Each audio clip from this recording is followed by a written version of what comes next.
Muslim immigrants, Obama, Dems enraged. Shortly after being sworn into office, President Donald Trump signed an executive order that called for extreme vetting to help weed out potential terrorists that were looking to come to the United States. That action provided us with the first clear sign that Trump would not receive anything resembling fair and balanced coverage from the mainstream media. Trump's common-sense approach towards keeping our nation safe was met with shock and outrage from the biased press. Democratic leaders took it from there, and a number of them made complete buffoons of themselves while attempting to spin Trump's order as discriminatory in nature.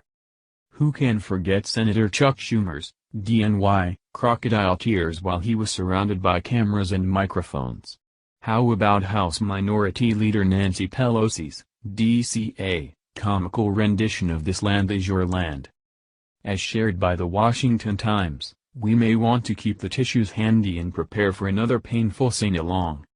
Homeland Security announced Monday that it will soon require more people to undergo in-person interviews before they can gain a firmer legal footing in the U.S., carrying out yet another part of President Trump's extreme vetting executive order.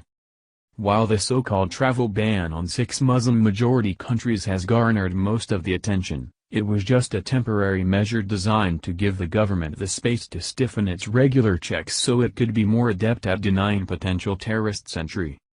U.S. Citizenship and Immigration Services announced one of those new policies Monday, saying it wants more people to have to face in-person interviews before they're given permanent status in the country. It's an incredibly simple order that can potentially make a serious difference in the battle to keep our nation safe against potential terrorism. Who wouldn't want that? You can only vet people if you have information, and one of the best ways to get information is to talk to people and then compare that info to objective info you get from other places, he said. If you don't have these interviews, you're missing a fundamental step in the vetting process. Mr. O'Brien said the 2 categories he has started with 4 mandatory interviews both presented fraud and security risks. In the case of relatives, he said refugees will try to sneak in extended relatives or members of their clan who wouldn't normally qualify under the letter of the law. Interviews will add another hurdle to the process, a move that's likely to meet resistance from activists and immigration lawyers. If you have your sights set on a job, you don't just waltz right in, pick out a desk, and start working. Instead, you go through a screening process. Is that discriminatory too? Whoops. We may have given Democratic leaders a new item to add to their nonsense platform. Jobs for everyone. No drug screening allowed.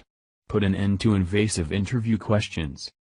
As preposterous as that may sound, it's in the same neighborhood of the thought process behind opposition to extreme vetting. We can't imagine why Democrats have such a hard time selling their agenda. Thank you for watching this video. What do you think about this? Share this on Facebook and Twitter along with your comments.